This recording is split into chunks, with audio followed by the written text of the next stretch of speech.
I'm about to take you into a very special conversation. It's a moment from my Do the New You Mindset Masterclass. I know that's a mouthful, but it was an incredible time of discovery and teaching and development. I got together with my friend Brendon Burchard, #1 New York Times bestselling author, high performance coach, amazing, brilliant mind. And we talked about the 6 mindsets from my book, Do the New You, in detail, like the nitty gritty of it. How do I bring these mindsets into my life? And I'm gonna share with you a section of that conversation today, right here. And if you'd like access to the entire masterclass, all you gotta do is go to dothenewyou.com, get the book, and you'll unlock the entire library. This is gonna be a resource to help you. I can't wait to share it with you. And in the meantime, go to dothenewyou.com and you'll get them all. Now enjoy this moment. This is one of our favorites. Write in the comments, I'm not stuck. And just put that in the comment, even though you're like, I am stuck. I'm literally stuck. I'm totally stuck. I'm really, really stuck, okay?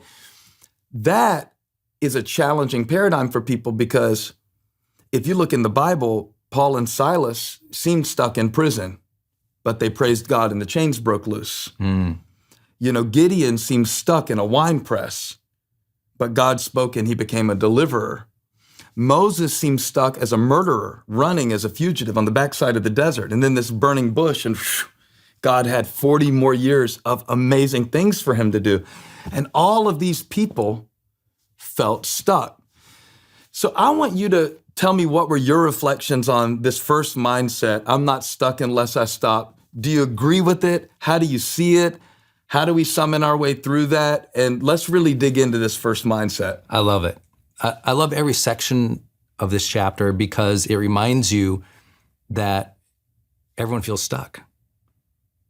I think one of the things you did great in the book is that people see themselves in it constantly. You go, I do feel stuck sometimes in my relationships. I just feel stuck in my head. I feel stuck in my career.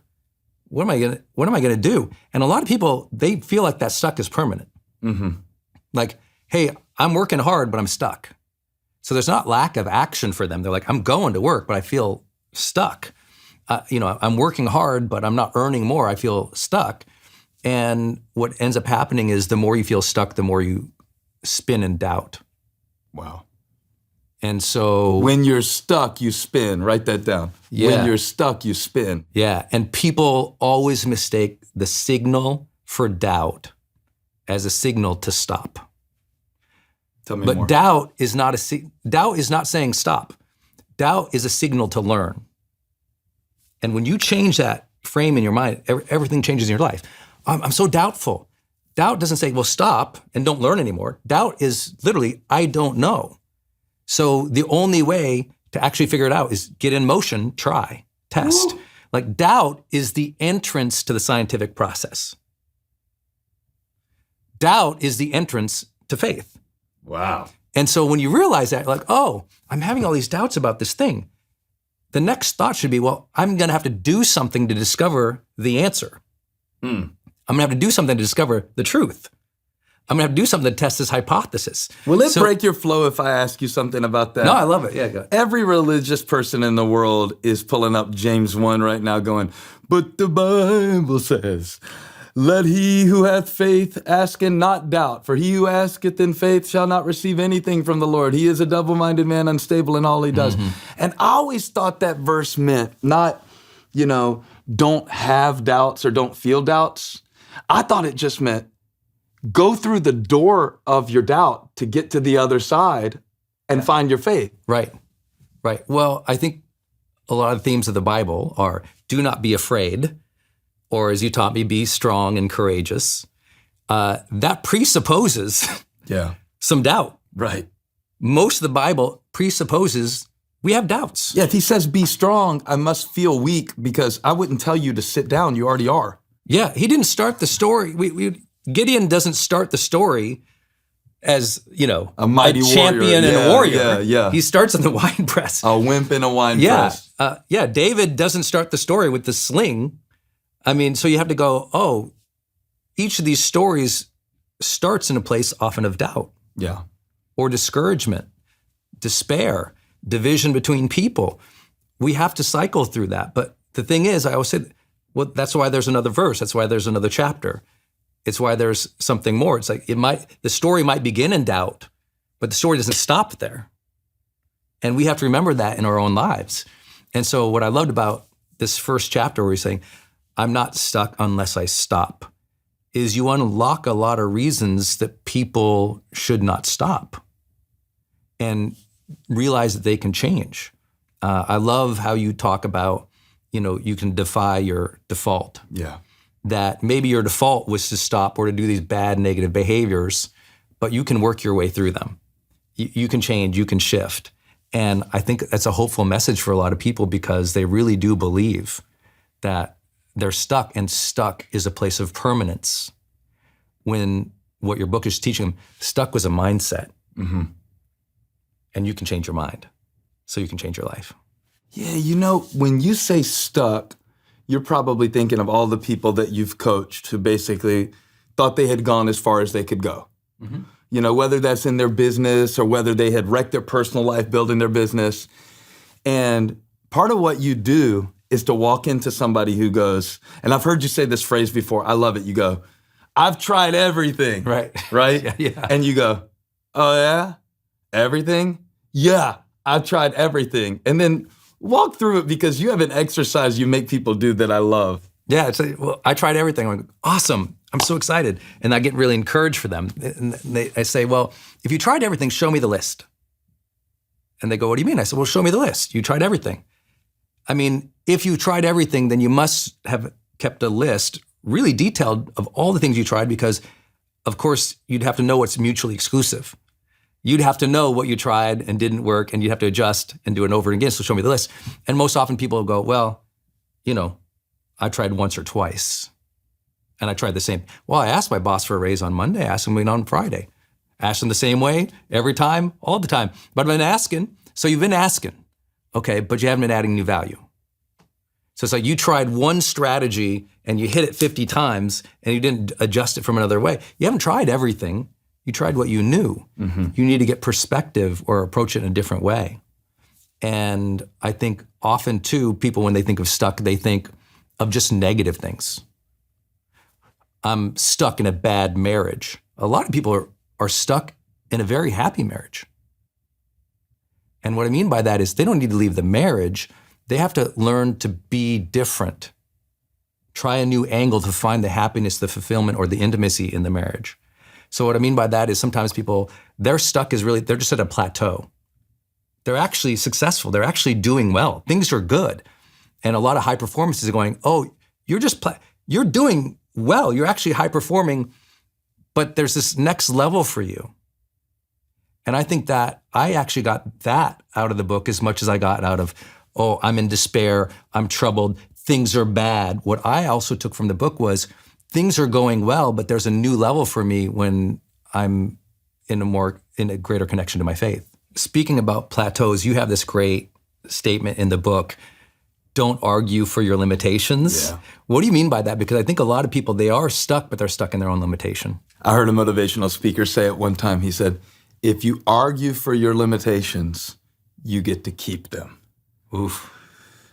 And that convicted me because I realized how many times I do it. And I don't know if I'm arguing with God like Moses did. God, I can't speak, send somebody else. I don't feel like I'm arguing with God.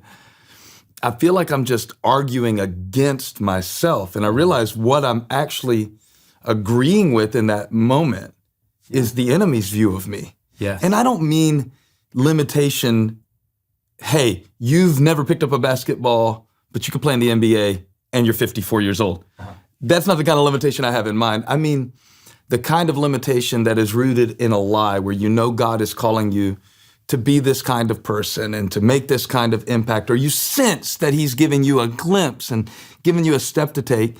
And then you start building the case against yourself and gathering evidence for why there's a deficiency in you. And so the quote just blew my mind. If you argue for your limitations, you get to keep them. You live small, you stay in that space. You actually begin to fulfill that prophecy not the prophecy of God over your life, but your own prophecy. You start to fulfill the enemy's prophecy over your life, that you'll never be this and your dad wasn't that.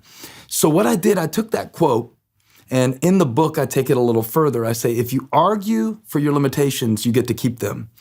But if you agree with God about your potential, you get to grow into it. Oh, that's good. Grow into it. That's good. You know, that's the whole sermon. Put it in the chat. Grow into it. Because growing into it means, no, I'm not it right now. Like any more than I was 5'9" when I was 5. Mm-hmm. But I get to grow into it. And I think that first step of agreeing with God about your potential is to go, God, you know what's in me. I don't. And that's why I'm very wary of just the know thyself philosophy, right? Like, know thyself is great, but how about part 2? Grow thyself. Yes. Yeah, because that's the outgrow of reflection and awareness and self-acceptance is that I'm going to grow into who God knows me to be. That's the message of the book. I was writing this book to myself in places going, do the new you, the you that you don't know yet, but that God already does, the one that he chose. Yeah, and have faith in yourself as equally as maybe he has faith in you, which is a hard thing to grow into. Well, think about this. You're growing into the faith of yourself, which is very hard for of yourself, because people will say, don't believe in yourself, believe in God. Here's the problem I have with that. Who made you? If God made me and I don't believe in me, what he called me to be, then it's him I doubt.